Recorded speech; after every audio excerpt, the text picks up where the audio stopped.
वंदो सत्य कबीर के चरण कमल सिर नाय, जास ज्ञान दिन कर निकर भ्रमत मदे तनशाय। भ्रम छुड़ाए पथ विकट को निकट लखायो नाम, तासे गुरु को कीजिए कोटि कोटि प्रणाम।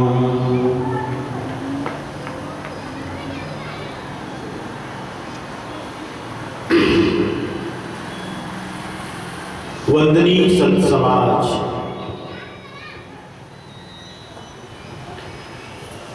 आप सभी श्रद्धालु भक्त हंसजनों,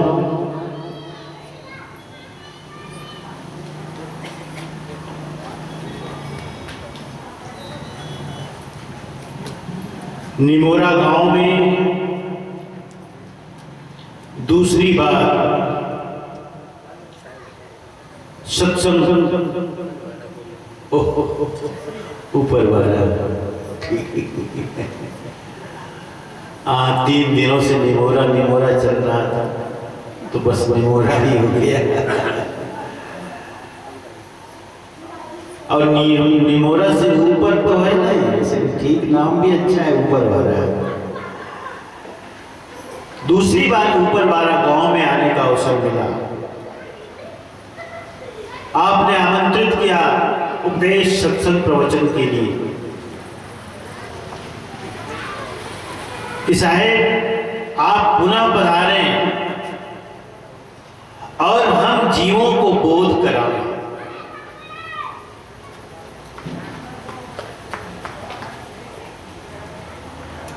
परम श्रद्धेय मान श्री ऋखिदास जी और इस गांव की प्रथम नागरिक सरपंच महोदया श्रीमती पटेल, क्या नाम पूरा? योगिता पटेल, गिरधर पटेल, श्री रामेश्वर साहू जी, श्री ललित साहू जी जो सचिव हैं, संतराम साहू जी, राजू भाई तारवानी जी, आनंदराम साहू जी और समस्त ग्रामवासी,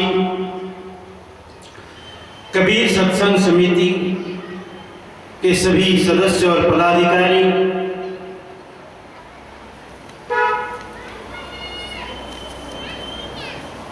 आसपास गांव से संत दर्शन, सद्गुरु दर्शन और उनके उपदेशों को सुनने के लिए पधारे हुए नेमी प्रेमी हंस भक्तजन,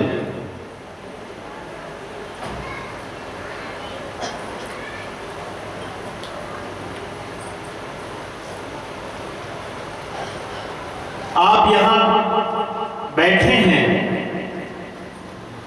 सुनने के लिए। क्या सुनने के लिए? कहीं न कहीं हमारे मन में ये विश्वास है, कहीं न कहीं हमारे मन में ये भावना है, कहीं न कहीं ये उम्मीद है, आशा है कि चलो आज से सद्गुरु की हाट लगी है और उस हाट में बोध और ज्ञान का मोल खरीद लावे, है ना?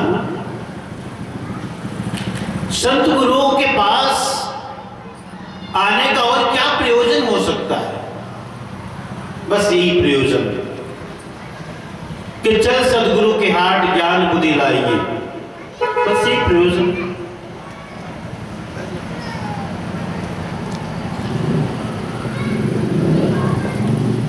कि हमारे जीवनोपयोगी कुछ अच्छी बातें, कुछ अच्छा उपदेश सुनने को मिलेगा। तो सुनने का मिलेगा माने सिर्फ एंजॉय करने के लिए, कि सिर्फ अच्छा लगे, रोचक लगे, मनोरंजन करने के लिए नहीं। कहीं ना कहीं भीतर भाव है मन में, अच्छी बातें मिले सुने को और हम उसे ग्रहण करें, चिंतन करें, विचार करें, मनन करें। क्योंकि मनुष्य शब्द का अर्थ ही है मननशील जीव, चिंतनशील जीव, मननाथ मनुष्य। क्या कहा गया? मननाथ मनुष्य। मनन करने के कारण ही हम मनुष्य कहलाते हैं। अंग्रेजी में मनुष्य के लिए मैन शब्द है, MAN, मैन। ये मैन शब्द भी कहीं ना कहीं मनन से ही बना है।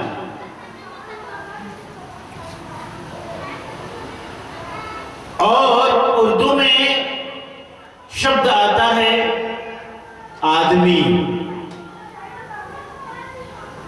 और आदमी शब्द बना है आदम से। आदम का मतलब होता है खोल, खोल। देखो, मनुष्य और आदमी, मनुष्य और आदमी में शब्द में बड़ा भेद है। आदमी का मतलब है खोल यानी शरीर, लेकिन मननशील मनुष्य कहने का मतलब है इस खोल के भीतर जो चैतन्य विराजमान है उसकी तरफ संकेत, उसकी तरफ संकेत कि हम मननशील मनुष्य हैं, चिंतनशील हैं, विवेकशील हैं। हम चिंतन करते हैं, हम मनन करते हैं, क्या हमारे लिए अच्छा क्या है, बुरा क्या है, भला क्या है। इसी बात का चिंतन करने के कारण हम मनुष्य हैं। मननाथ मनुष्य है। कहीं ना कहीं भीतर में जो चैतन्य है उसकी तरफ संकेत है भाई कि तुम उसे जानो, उसे देखो। तो मनुष्य होने का उद्देश्य जीवन का क्या है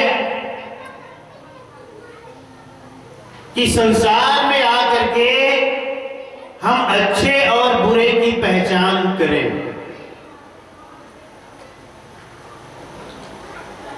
पाप और पुण्य की पहचान करें, उचित अनुचित की पहचान करें, ज्ञान अज्ञान की पहचान करें। ये मनुष्य होने का धर्म है, प्रयोजन है। इस पर विचार करें, विवेक करें। यह भी विचार करें कि हम इस जगत में आए हैं तो क्या करने आए हैं, किस लिए आए हैं। चिंतन करना चाहिए।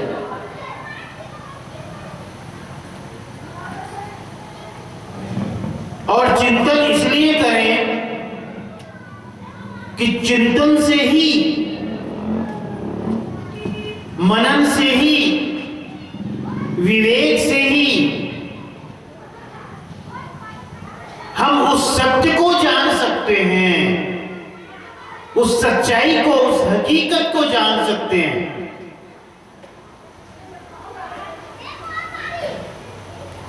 प्यारे हंसजनों, प्यारे भक्तजनों,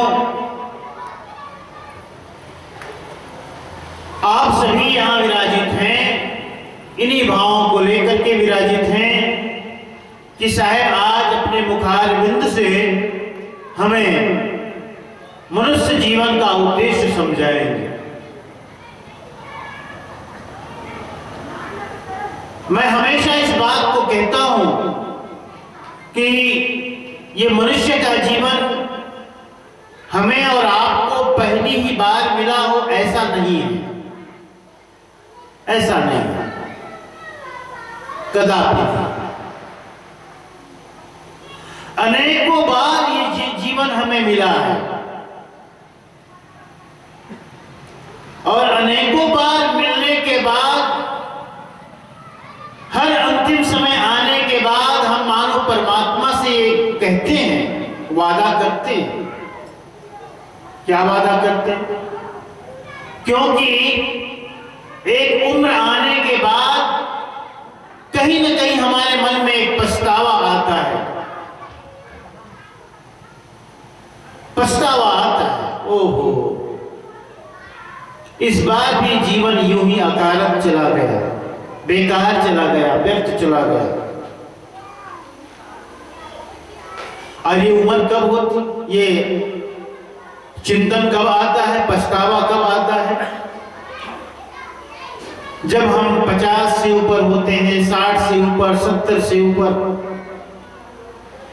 यानी हमारा जो श्रेष्ठ जीवन है, जो युवावस्था का जीवन है, वह जीवन निकल जाता है, समय निकल जाता है, वह निकल जाता है। आम संसार में ये मान्यता है लोगों में कि भजन सुमरन ध्यान का समय तो 60 के बाद है,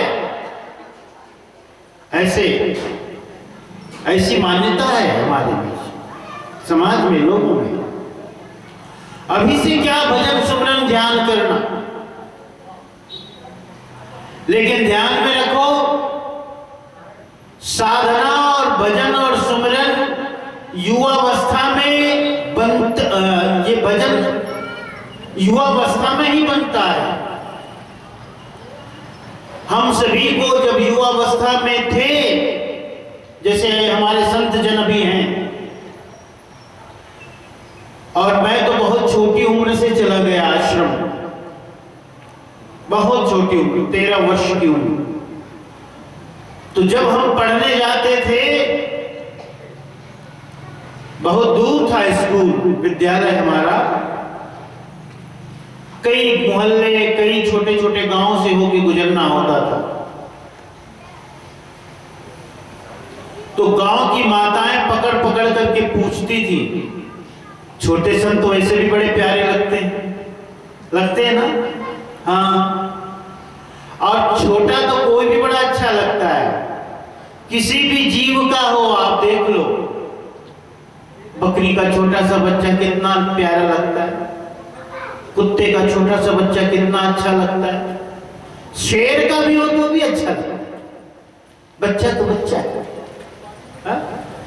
तो माताएं ऐसे पकड़ लेती थी। हम साधु संत थे, संस्कार ऐसे मिला था, हम छुड़ाते थे, छोड़ो छोड़ो ये क्या करते हो, लेकिन पकड़ ही लेते थे, छोटे थे। एक ही बात पूछते, तुम्हारे माँ बाप कैसे रह लेते हैं तुम्हारे बिना, उनको तुम्हारी याद नहीं आती, तुम्हारी माँ इतनी निष्ठुर है, तुम्हें छोड़ दिए आश्रम में, हा? कुछ और भी कहते, अरे अभी से साधु बनने, बताओ छोटे बच्चे साधु बन गए, इनको कुछ बोध नहीं, पता नहीं। जब युवावस्था में आए तो कहते हैं कि देखो अब सब अभी काम धाम लायक हैं, सब साधु बन गए हैं, जैसे लगता है हमारे साधु बन जाने से दुनिया का काम धाम रुक जाएगा, हाँ?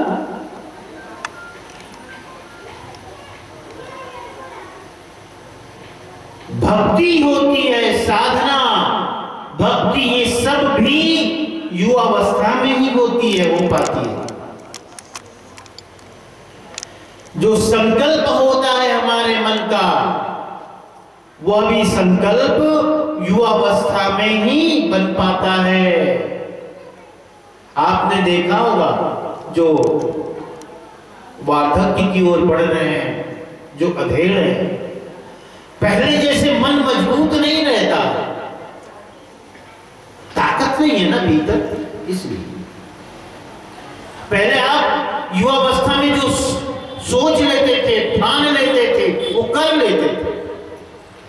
लेकिन अब नहीं हो पाता। कारण क्या है? कारण ये की है कि अब वह शक्ति नहीं रही, वह ताकत नहीं रही, वह जोश नहीं रहा। कोई आप संकल्प करके देख लो जरा, 60 के बाद नहीं हो पाता। क्योंकि संकल्प को पूरा करने के लिए, व्रत को पूरा करने के लिए वहां भी शक्ति की जरूरत है, शक्ति की जरूरत है। इसलिए बहुत बार ऐसा देखने को मिलता है संत जीवन में भी, युवावस्था तो संत जन बड़े अच्छे से गुजार लेते हैं और अधेड़ में आकर गड़बड़ कर देते हैं, नहीं हो पाता। क्योंकि युवावस्था में ताकत रहती है तो रोक लेते हैं, संयम कर लेते हैं, नियम बना लेते हैं, लेकिन अधेड़ में नहीं बन पाता तो भ्रष्ट भी हो जाते हैं। तो साधना, भजन, सुमिरन यह भी युवावस्था में ही बन पाता है। इसीलिए कहा जाता है कि युवावस्था में ही इसका अभ्यास कर लो। अब देखो हम जैसे बैठे हैं, बहुत लोगों को तो आश्चर्य होता है, साहब आप 3 घंटा कैसे बैठ लेते हो इसे? अब ऐसा नहीं कि कोई बहुत बड़ी साधना है ये, आदत बनाओ, अभ्यास बनाओ तो हो जाता। लेकिन कब? जब आप प्रारंभ से आदत बनाओ। जैसे आप पालथी मार के बैठे हो ना, जो विदेश के लोग होंगे वो आपके चरण छूंगे, ऐसा हम नहीं बैठ पाएंगे, बहुत बड़ी साधना है। अब साधना थोड़ी, ये तो आदत है, अभ्यास है, सब लोग बैठे। हमारे देश में इस तरह बैठने का रिवाज है, हम भोजन भी करते तो ऐसे बैठ के करते, आदत बनी हुई। लेकिन आप थोड़ी देर तक बैठ पाते हो, हम लोग घंटों बैठ लेते हैं। अब आपको 60 के बाद कहा जाए भाई थोड़े ध्यान में, सुमरन में बैठो, पालथी मार के बैठो, तो आप नहीं बैठ पाओ, क्योंकि ये पैरों में दर्द होने लगेगा। तो पैर लंबा करोगे। माता लोगों को भी ऐसी आदत रहती है, अक्सर जिनको ज्यादा रहती है, पैर ऐसे लंबा करके, खासतौर से छत्तीसगढ़ की माता लोग एकदम गोड़ लगा के बैठी। और देखो एक जन माता बैठी अच्छी हो, बैठे रहो। एक माता बैठी होगी, बीच बीच में एक जने और बैठी होगी, मुझे दिखाई नहीं पड़ रहा। वो बैठती हैं, उनको आदत है, बड़ा अच्छा लगते, आराम लगते, साहेब कतनों देर बैठा ले इसने आदत है।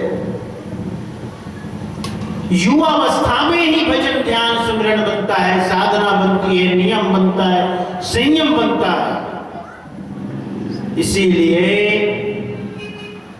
युवावस्था में ही ये सब करना चाहिए।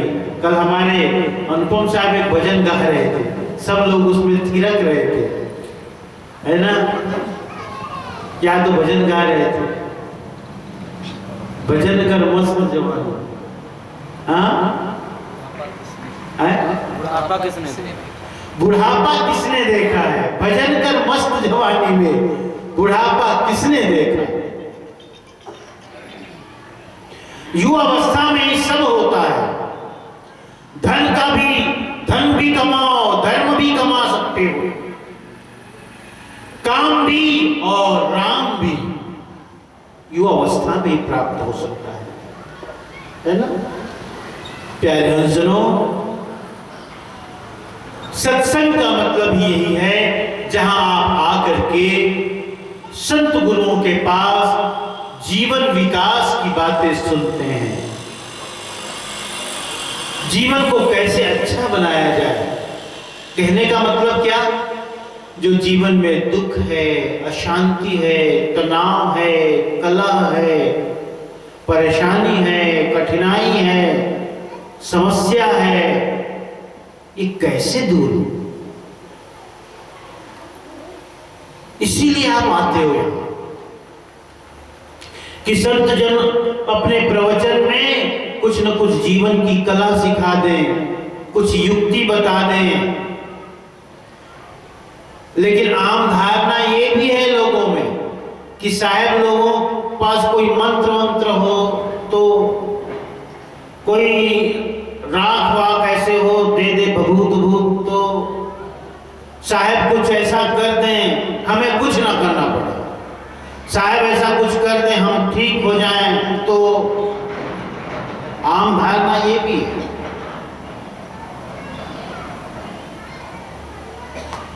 लेकिन आपको ही करना होगा।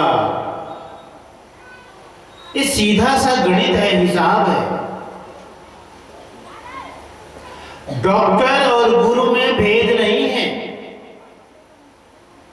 डॉक्टर और वैद्य के पास आप जाते हो तो आप अपना रोग बताते हो, अपनी परेशानी समस्या शरीर की। आपकी नाड़ी देखकर, आपके लक्षण देख करके दवाई औषधि देते हैं।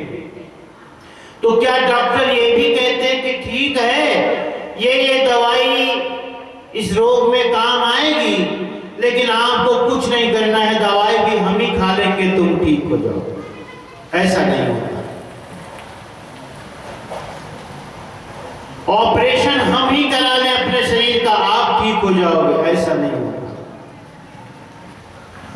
तो संत गुरुजन भी बड़े चिकित्सक हैं, सर्जन हैं, ये भी ऑपरेशन ही करते हैं सीधा सीधा। बीमारी ज्यादा बड़ी हो तो ऑपरेशन, और बेमुरव्वत करते हैं। मैं तो फिर भी जरा प्यार से काम लेता हूं। कुछ हमारे साधु जन तो मैं कभी कभी कहता हूं साहब ऐसे एकदम खड़ा खड़ा क्यों बोलते हो, एकदम कठोर ना साहब, इसी की जरूरत। ऑपरेशन में कहो बिना काट छांट के ऑपरेशन हो जाए तो कैसे बनेगा? काट छांट तो करना पड़ेगा। बात सच भी है, काट छांट करना पड़ेगा, ऑपरेशन की जरूरत होती है। अच्छी बातें हमेशा कड़वी लगती है, दवाई कड़वी होती है, लेकिन स्वास्थ्य के लिए ठीक होती है, बीमारी को भगाने के लिए ठीक होती है। प्यारे सुनो, इसलिए ऐसा कोई भी वैद्य और चिकित्सक नहीं जो ये कहे कि आपके लक्षण और आपके परीक्षण से हमें पता चल गया कि आपको बीमारी क्या है, लेकिन चिंता की कोई बात नहीं, तुम्हें कुछ नहीं करना है, दवाई हम खाएंगे, संयम हम करेंगे, पथ परहेज हम करेंगे, आप ठीक हो जाओगे। ऐसे कभी संभव नहीं। संत गुरुजनों की वाणी सुनकर के भी आपको यही करना होगा। क्या? दवाई और औषधि लेने के रूप में आपको संतों की वाणी और उपदेश को लेना होगा, ग्रहण करना होगा, युक्ति उपाय को अपने जीवन में अपनाना होगा, तभी बात बनेगी, तभी बनेगी, है ना? किसी बात से आपको तकलीफ है, हम कहेंगे इसे छोड़ो, और आप कहते हो कि साहब ये तो छूटेगा नहीं, कैसे बनेगा? सीधी सी बात, उसे छोड़ना ही पड़ेगा, वो मोह हटाना होगा उससे। बिल्कुल बिना मोह को दूर किए आप सुख को प्राप्त नहीं कर सकते। तो हमारे जीवन में जो दुख है, परेशानी है, समस्या है, कलह है, विवाद है, चिंतन करो, आप विचार करो, आप पाओगे, आप भी अपने में स्वयं में पाओ, अपने में ही मिलेगा, दूसरे में नहीं। स्वयं चिंतन करें आप, उसका समाधान स्वयं में ही मिलेगा। किसी को आरोपित कर देने से नहीं, किसी पर दोष मढ़ देने से नहीं कि मेरे दुख का कारण मेरे माता पिता हैं, बंधु भाई हैं, भाई बंधु हैं, आस पड़ोस हैं, ये सब बहानेबाजी है। हम स्वयं हैं, हम स्वयं हैं। हमारे सुख दुख का निर्धारण हमारे कर्मों के अनुसार होता है। सुख दुख का निर्धारण हमारे कर्मों के अनुसार होता है। परमात्मा को क्या पड़ी है जी कि किसी को दुख देवे और किसी को सुख देवे, किसी को सुख देवे किसी को दुख देवे? नहीं। आप जैसे कभी कभी माँ है, माँ के पास कोई एक ही चीज हो, 3-4 बच्चे हो, माँ भी संग थोड़ी परेशानी में पड़ जाती है कि किसको कैसे करूं, किसको कैसे बांटूं। सामान एक है और उसके ग्राहक 4 हैं, तो माँ कहती जो ये काम करके दिखाएगा उसी को ये सामान मिलेगा, है ना? तो वो काम करके दिखाने का मतलब क्या है? ऐसे ही परमात्मा हमारे कर्म को देखते हैं। यानी कर्म को क्या देखेंगे परमात्मा? समझ लो सब कुछ ऑटोमेटिक है, बिल्कुल ऑटोमेटिक। जैसे आजकल जो कंप्यूटर होता है ना, सब ऑटोमेटिक है। जैसा आप करते हो उसी तरह आपको मिलता है, वैसे ही मिलता है। तो ये दुख और सुख का निर्धारण भी मानो हमारे कर्म के अनुसार होता है। इसलिए कभी किसी व्यक्ति को बहुत सुखी देकर ईर्ष्या मत करो। वो अपनी कमाई का फल पा रहा है और आपके जीवन में दुख है, तो इसके लिए आप हताश निराश मत हो, किसी को दोष मत मढ़ो, क्योंकि वो आप अपनी कमाई का फल पा रहे हो, अपनी कमाई का फल पा रहे हो, उसके लिए आप ही जिम्मेदार हो। इसलिए साहब कहते हैं आपन कर्म न मेटो जाई, कर्म का लिखा मिटे तो कैसे, जो जुग कोटि सिराई। हम कर्मों के द्वारा जो भी लिखते हैं उस कर्म का हिसाब, उसका हिसाब किताब हमें ही मिलता है और वो कभी नष्ट होता है ऐसा भी नहीं है। उसका हिसाब हमेशा बना रहता है ना? तो अब इस बात से क्या सिद्ध होता है? इस बात से सिद्ध होता है भाई कि कोई भी संकट है, परेशानी है, दुख है, समस्या है, कलह है, विवाद है, तनाव है, इन सब का कारण हम स्वयं हैं। हम स्वयं हैं। अब आप बताओ, नियमित रूप से शराब पीने वाला आदमी कभी कभी उसका लीवर भी खराब हो जाता है, कमजोर हो जाता है, गल जाता है। अब किसका दोष बताओगे इसको? किडनी खराब हो जाती है, लीवर खराब हो जाता है, इसके लिए कौन दोषी है? कौन दोषी? तो स्वयं में चिंतन करो ना। कभी आप बीमार पड़ जाओ तो चिंतन करो, क्यों बीमार पड़ा, कहते भी तो हो आप। कल क्या था साहब, थोड़ा ज्यादा जागरण हो गया इसलिए तबीयत अच्छी नहीं लग रही है। कल क्या है साहब, जरा वो ठंडा में नहा दिया, गर्म पानी में रोज नहाने की आदत है इसलिए थोड़ी सर्दी लग गई साहब, बुखार आ गया साहब, है ना? कल साहब वो फला जगह गए थे, भोजन में ऊंचा नीचा हो गया, पेट खराब हो गया साहब, दस्त होने लग गई। किसी शादी पार्टी में गए और बेहिसाब खाए, लालच में आकर के पेट खराब हो गया, अल्पच हो गया। अब आप बताओ किसको दोष दोगे? माता पिता को दो कि भाई बंधु को दो कि पत्नी को दो कि बाल बच्चों को दो? एकदम सीधा सा हिसाब है, ये तो छोटी बात है। इसी तरह हमारे जीवन के जितने भी कर्म हैं और उस कर्म के अधीन जो सुख दुख है वो हमारे कर्मों पर निर्भर है। उसके लिए हम दोषी हैं, हम ही। एक माँ, एक पिता